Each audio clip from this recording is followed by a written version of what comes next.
Start करो। इनका centre है गंगा वैली इंटरनेशनल स्कूल में। ये सेंटर है,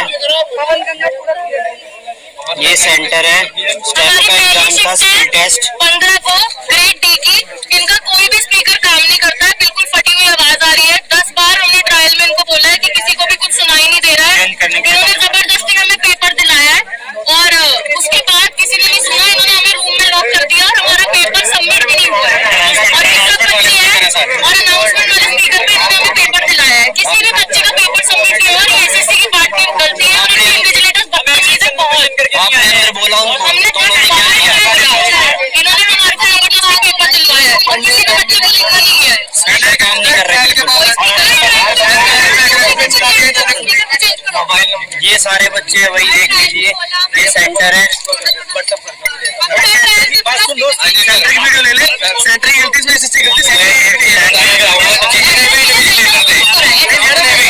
बिल्कुल ही शेमलेस थे, मैं कह रहा था शेमलेस तो शेमलेस, इतने ज्यादा थे, हरास कर रहे थे बच्चों को। और वहाँ पर क्या हुआ कि लॉक भी लगा दिया गया अंदर से और किसी को एग्जिट भी नहीं करने दिया।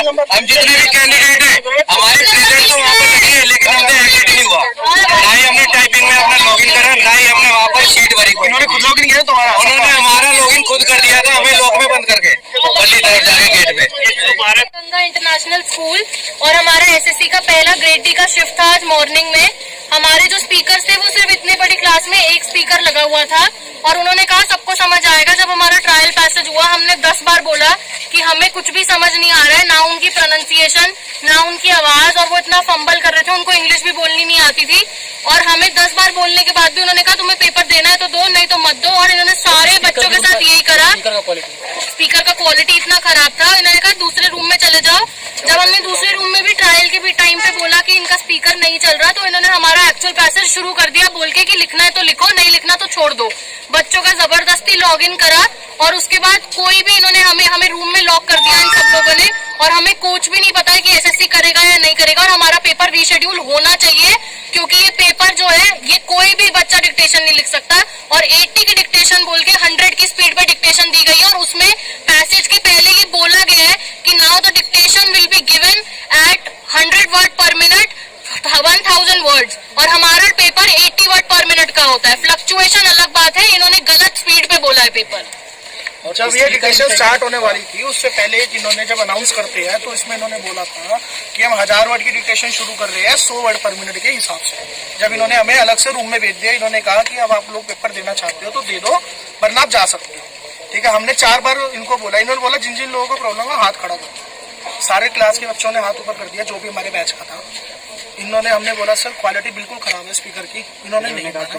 इन्होंने हमें दूसरे बैच में डाल दिया, वहाँ पे और भी ज्यादा खराब थी, हमें कुछ समझ नहीं आया। ये सिर्फ आपकी बैच के लोगों को प्रॉब्लम थी? मैं आपको एक्चुअली ये बात बताने वाला हूँ। इन्होंने हमारे बैच को बोला कि ये इशू सिर्फ आपके साथ हो रहा है। देन हम बाहर आए, जब ये पूरा मामला खत्म हो गया तब लैब वाला जो भी है दूसरे सेंटर्स में भी ऐसे हम लोग बाहर आए तो यहाँ पे कई सारे लोग खड़े थे, सबने सेम चीज बोली कि हमारी लैब में भी ये इशू था, हमारी लैब में भी इशू था, हमारी लैब में भी इशू था।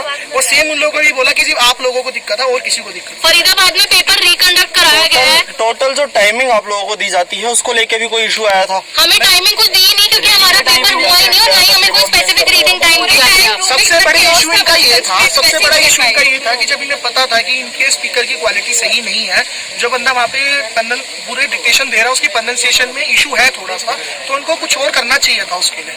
और थर्ड इशू इनका देखो सबसे इम्पोर्टेंट ये होता है कि मिसबिहेवियर तो चलो था ही, मिसलीड भी कर रहे थे। वहाँ पे एक भी सबसे पहली बात लास्ट में एक फीमेल आई थी जो इन्विजिलेटर थी, जो बाद में देखी थी, उससे पहले कोई भी फीमेल इन्विजिलेटर वहाँ पे नहीं था।